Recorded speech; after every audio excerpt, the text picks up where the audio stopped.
I'm Joseph. This is Input English. Welcome. If you're joining us for the first time, this channel provides content for comprehensible input. This is a great way to improve your English language skills. If you're new to comprehensible input, I have a lot of videos on that subject that explain how to use this content. So let's get started. Our story today begins in the park. It's a Saturday morning and it's very quiet. Later in the day, this park will be teeming with people from the neighborhood and the surrounding neighborhoods because it's a lovely place to spend time on a Saturday. At the moment, there are no people around.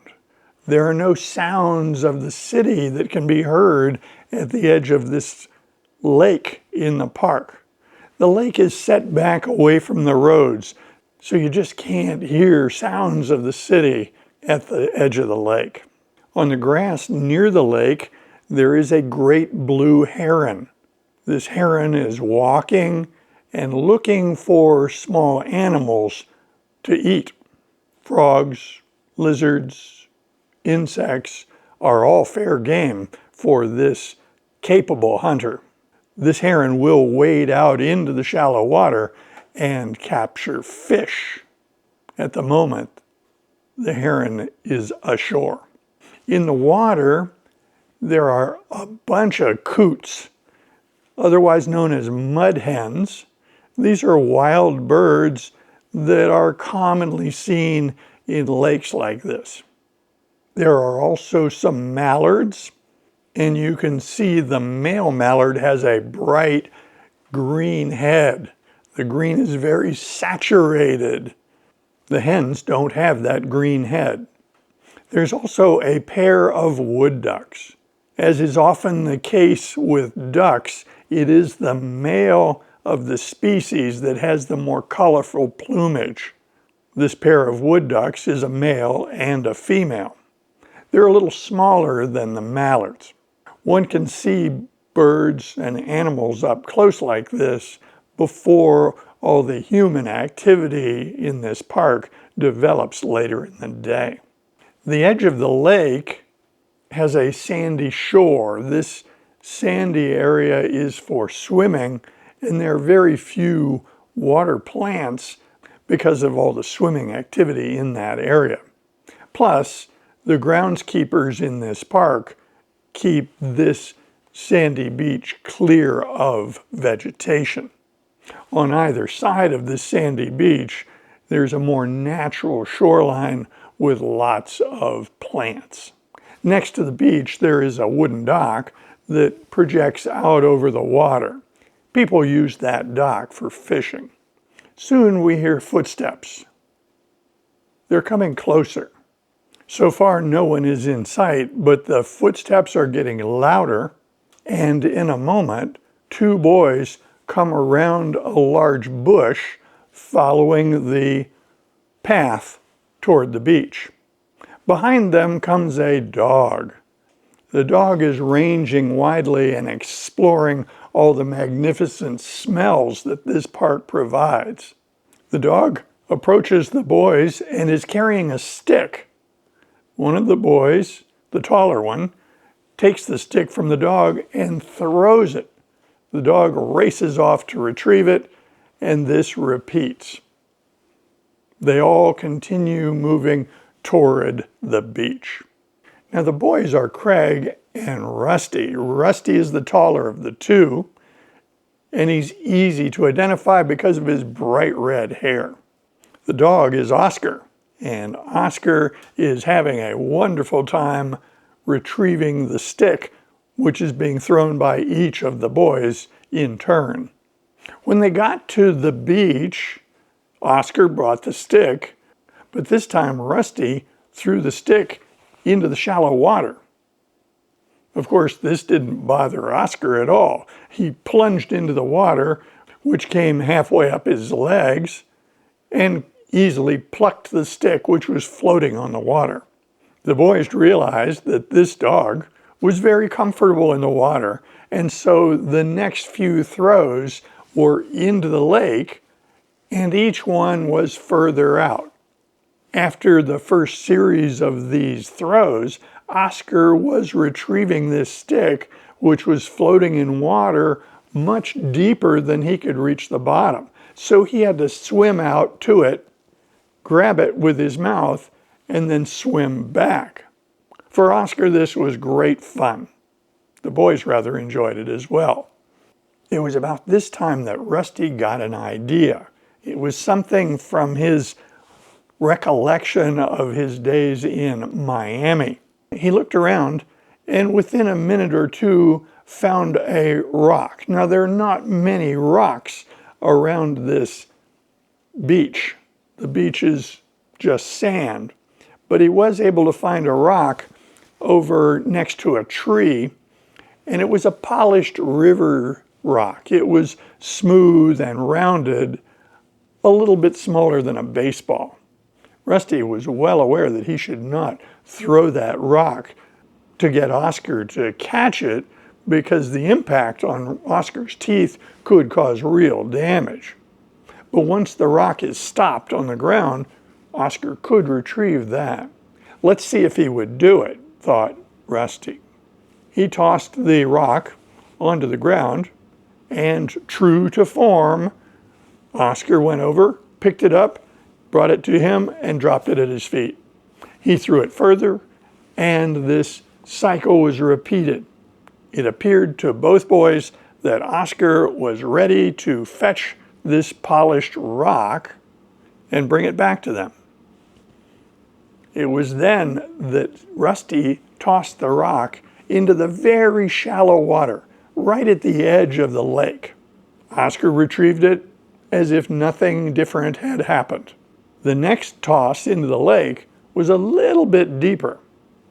Now, when Oscar picked the rock up this time, he got water in his nose, so he came up with the rock, but he was snorting to get the water out of his nose. The next half a dozen throws were at that depth, where he had to put his entire muzzle under the water, but not his whole head. Quickly, Oscar became very accustomed to doing this. He was no longer snorting water because of water in his nose. Somehow he had figured out how to keep his nose clear and not have a problem with water.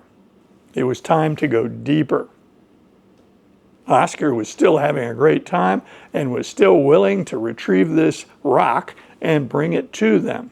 They kept throwing the rock just a little bit further,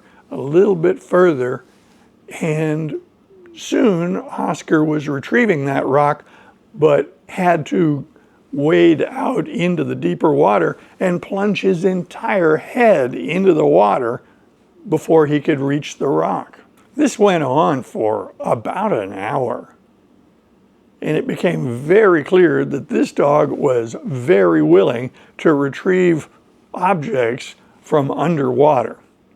The only question is, what is his limit? Since they had been there for a while, it was time to get on home. They each had things to do on this Saturday morning, but they decided to return on the following day, on Sunday, to see if they could get Oscar to retrieve the rock from even deeper in the lake.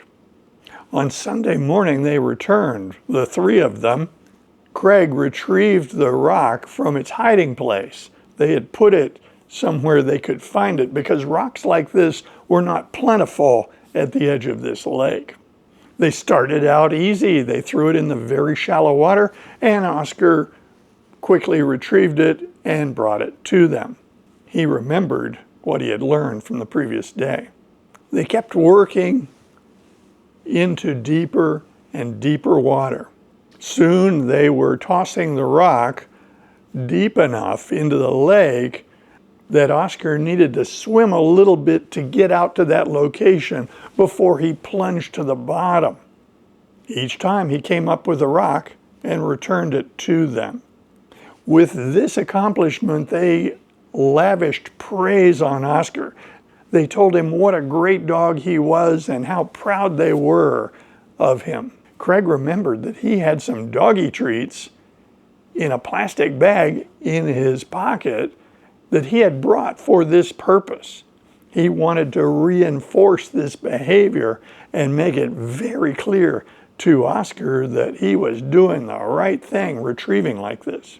So Craig reached into his pocket, pulled out a doggy treat, and broke it in half, putting the other half back in the bag and then presenting half a doggy treat to Oscar. This was eaten quickly.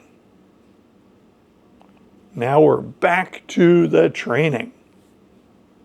They kept working in slightly deeper water, and soon they had it deep enough in the lake that Oscar would swim out to the location that he had marked in his mind, dive to the bottom, and the only thing you could see was his tail sticking out of the water as he found the rock and retrieved it.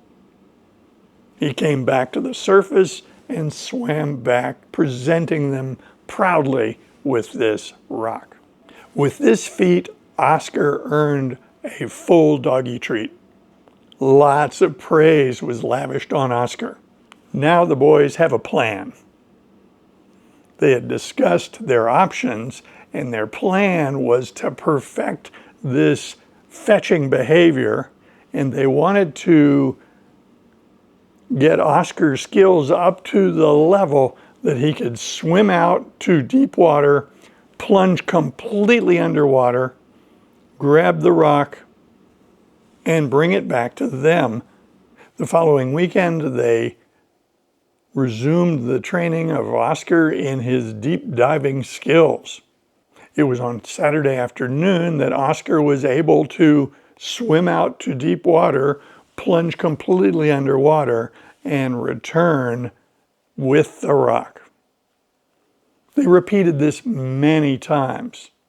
They realized that they would have a great opportunity in the future to bring their family down to the lake and demonstrate this extraordinary skill that they had taught Oscar the dog. Now, this idea of a dog retrieving an object from deep water was not one that was just cooked up by these boys.